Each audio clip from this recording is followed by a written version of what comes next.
When the holidays start to feel a bit repetitive, reach for a Sprite Winter Spiced Cranberry and put your twist on tradition.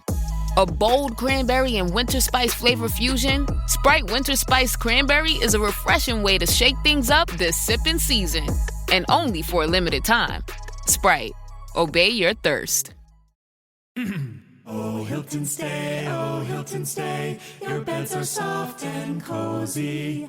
No lumpy couch, no stiff futon, no shower line at crack of dawn. Oh, Hilton stay. When you want holiday comfort you can count on, it matters where you stay. Enjoy comfortable rooms and friendly service when you stay with Hilton instead. Save up to 25% this season when you book with Hilton. Hilton for the stay. Terms apply.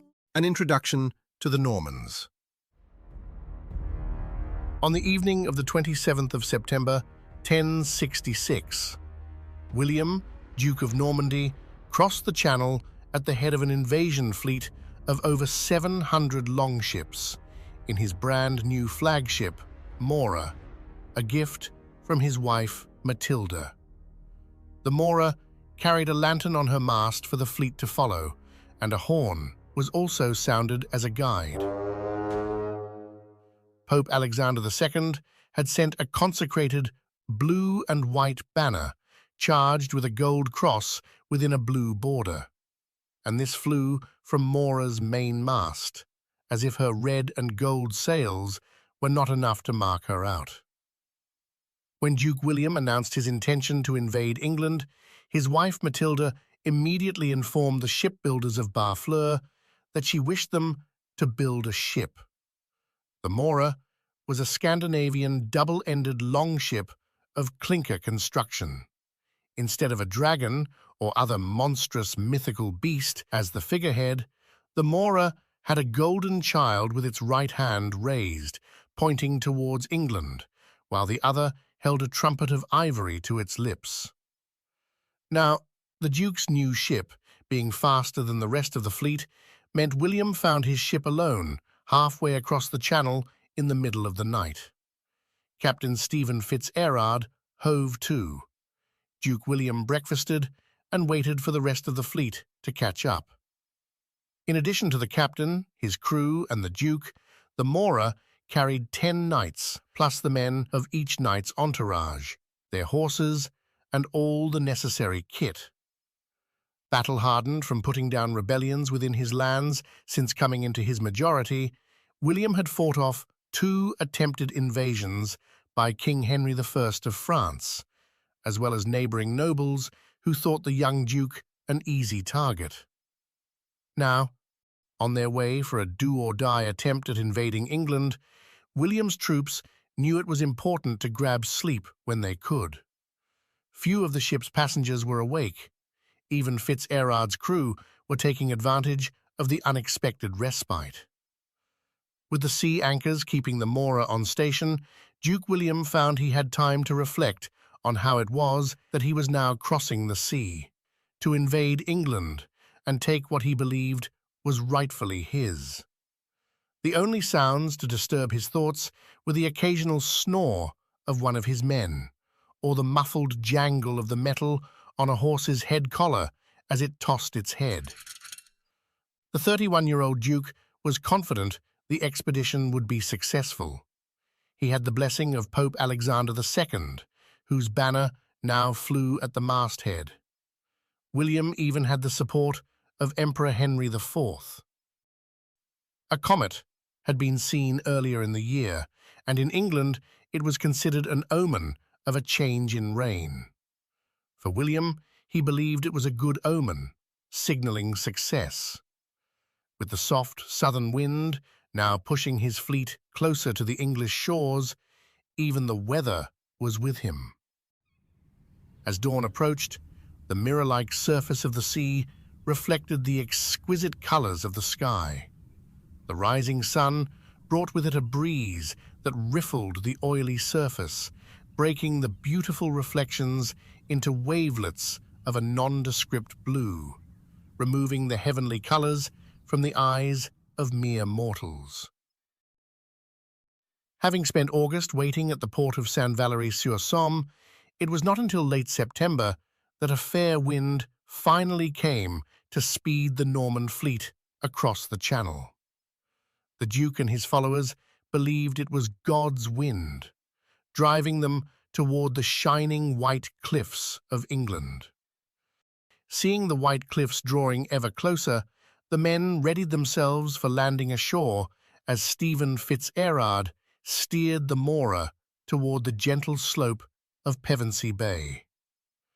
The ship's crew pulled on the oars to gather more speed, to run the Mora as far up the shingle as possible. Duke William leapt ashore, and legend has it that in his eagerness he slipped and fell flat on his face. Knowing his followers would consider this a very bad omen, William spread his arms, embraced the hard shingle, and shouted, "Thus I seize this land. From this moment it is mine." And so it was. The 28th of September began a chain of events that changed English history forever. But who was William, Duke of Normandy? Why did he invade England in 1066? And how do we know all of this? To answer the last question first, we have to rely on various monks who wrote their versions of this history. Some of these chronicles are anonymous, such as the various forms of the Anglo-Saxon chronicle that historians refer to as Chronicle A, B, C, and D. We know the names of other writers such as Dudo of St. Quentin, Dean of St. Quentin Abbey, who was sent to the Norman court by the Count of Vermandois in 986 A.D. The monk William of Poitiers, who became chaplain to Duke William, and William of Jumièges, another Norman monk, who built on Dudo's account and completed his manuscript Gesta Normanorum Ducum around 1070. Odoric Vitalis was another who recorded events of the time. Odoric's father was a priest in the service of Roger of Montgomery, 1st Earl of Shrewsbury, and his mother an Englishwoman. In the early 11th century, Dudo's 10th century manuscript inspired writers such as Hugh of Fleury, the poet known as Wace, who wrote a verse history of Duke William and the Norman conquest, and Roger Torrigini, abbot of Mont Saint-Michel and godfather to Eleanor, daughter of Henry II and Eleanor of Aquitaine. Writing at the beginning of the 1100s, Torrigini brought Dudo's Gesta Normanorum Ducum up to date as far as the life of Henry I. However, the problem with all these writers is that they flattered their patrons, except perhaps Odoric. Educated in both England and Normandy, he drew from Norman sources, but wrote with an English perspective. Historians regard his account as one of the most balanced possible, considering he was writing almost 900 years ago. It must have been very difficult for these churchmen to write about battles, except for William of Poitiers, who had trained as a knight before becoming a monk. His military background gave him insight into how the Battle of 1066 was fought and the strategies used by the leaders. Since he served as the Duke's chaplain, it is a mystery why he was not granted more favorable positions. Odoric tells us that William of Poitiers was forced to stop writing his history of the Normans due to unfavorable circumstances. Unfortunately, Odoric never explains what these circumstances were, leaving us to wonder. Recent research has uncovered references to a link between Duke William's eldest son, Robert, also known as Robert Curthose, meaning short stockings, suggesting he was quite short, and William of Poitiers. But more on the problematic relationship between Duke William and his son, Robert, later. And the other source is an embroidery. The 70-meter-long Bayeux tapestry has survived nearly a millennium and tells the story of the conquest in picture form, showing Pope Alexander II's banner and the appearance of Halley's Comet in April. To understand who William, Duke of Normandy was, we have to go back to a time when much of southern Europe was now Christian, but northern Europe was still pagan. The Western Roman Empire had fallen to the northern Goths and Visigoths in 476 AD, leaving Europe fractured. Trade and commerce declined. Life became very parochial. In 711 AD, the Arabs entered Spain from the south, and by 720 they had pushed the Visigoths to the far north. Over the Pyrenees lay fertile Aquitaine. The Arabs pushed northward, only to be defeated by Charles Martel, Duke and Prince of the Franks, on October 10, 732. The Frankish sources claim the Arab cavalry failed to break through the Christian forces. Arab histories do not mention the defeat, but an overlooked factor is the time of year. Early October meant the weather had turned, cold, wet, muddy. The Arab cavalry, unprepared for such conditions, suffered. Martel's forces, accustomed to northern weather, prevailed. This highlights that late spring and summer were the preferred seasons for battle, which makes Duke William's successful foray in late September 1066 all the more remarkable. And so, as William stands on the shores of England and the winds of fate shift toward him, our story pauses, for now. Because to understand the conqueror, we must understand the world that shaped him.